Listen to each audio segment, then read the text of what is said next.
third is the 5K data discussion.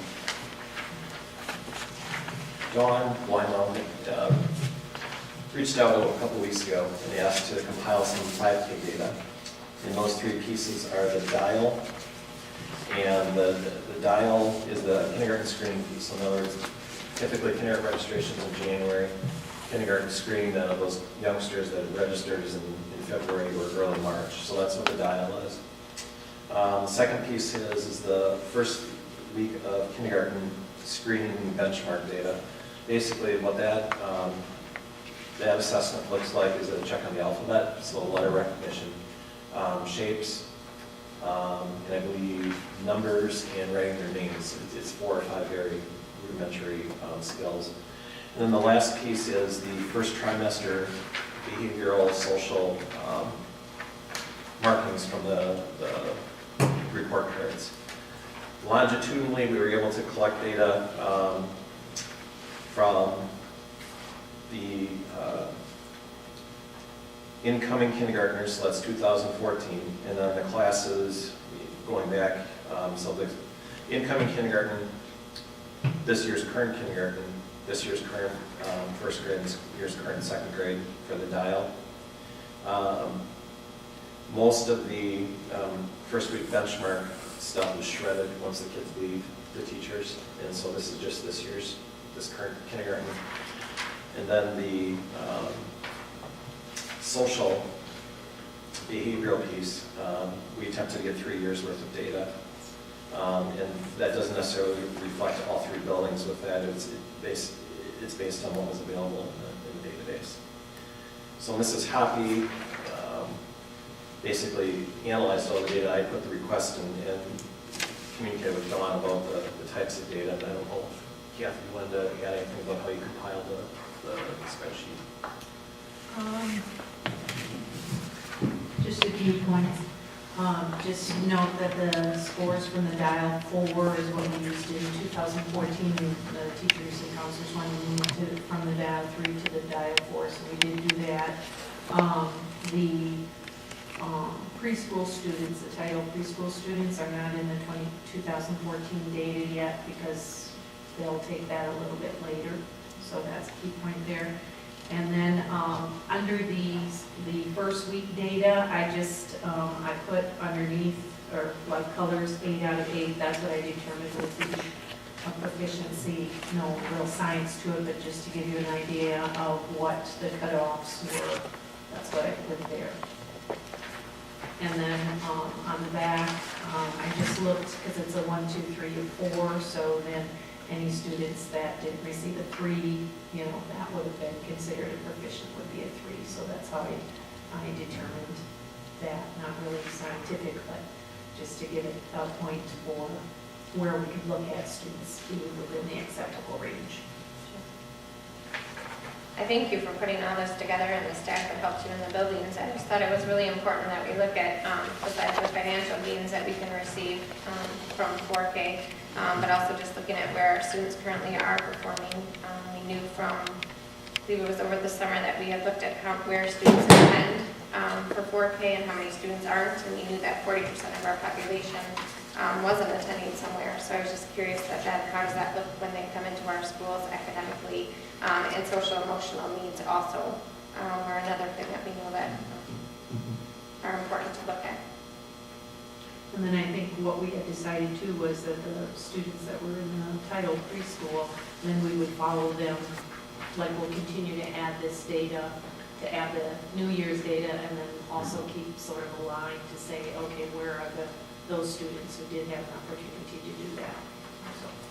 There seems to be quite a change in performance between 2013 and 2014. Is there some correlation between the dial 3 and dial 4? Well, I would say it's interesting because in one school the students did better than the other 2 schools, but certainly it's a new higher skill level. It's always a challenge to compare years when you change the rules. Right. So you really can only compare 2011, 12, and 13. And certainly in the earlier years, we were close to 90 approaching 100% in some of those areas. So even if we had a 4-year-old kindergarten, it's not mandatory, and so it would not guarantee that the students that really need it would actually get the help that they need. So it's still not a mandatory program. Right. There were some other questions about the data that was given to us. There was one student in particular who started out with very high scores, started switching subjects to the K-4. And according to the data, that student now was at 100% across the board. And the question was asked, is there some point when a student is done, and will that student leave that program and allow more time or possibly more space for other students? I think that's a good question. What are the exit criteria for students? We started late in the school year this year, so we didn't feel that that was appropriate thing to do this year. I think we'd have to look at the social, emotional, and all the other things as well as academic, but we'll certainly look into that and come up with the exit criteria. And we'd also talked about having some type of information available to both parents and to caregivers, saying these are the things that we are looking for the students to be prepared when they come into 5-year-old kindergarten. Yes, we're meeting with the daycare and preschool providers on Friday, April 11th. That'll be our first meeting. And then I'm going to particularly talk about the preschool, talk also about the standards by the state and some of the literacy standards and some of those things, and begin to have dialogue and see if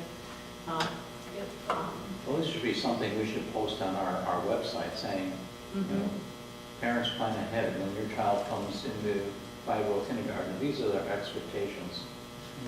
And I think that it's inappropriate for us to say that those expectations can only be done in a school setting.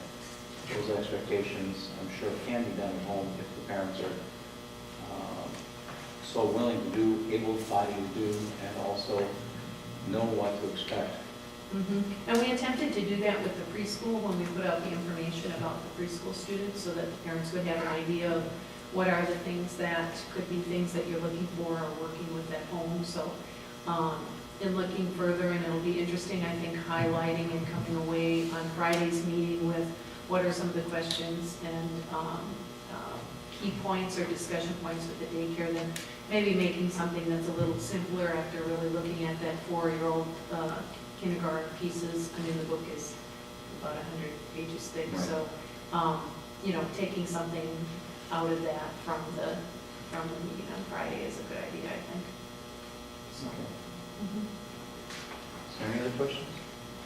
I guess just, and I don't know if this is for this committee or board at large, that it would be better a discussion at the board meeting, but just where are we headed with 4K, and I feel like we keep having the information come up. I know Personnel Finance last month talked about the cost and what that would look like for us, and that we would receive money from the state for it. We're looking at the academic information again, and I just don't know where we're headed as a board.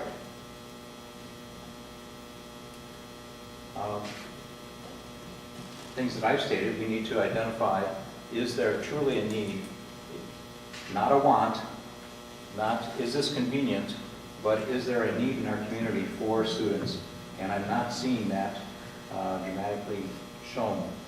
Now, we had this 1 year of test grades that are lower, and part of it may be that we haven't told parents what to expect. And I think that's the first step we need to go and let them know these are the expectations coming into kindergarten. If we don't tell them that, if you were going to get a test, wouldn't you want to know what you're going to be tested on? So I think that's the first step.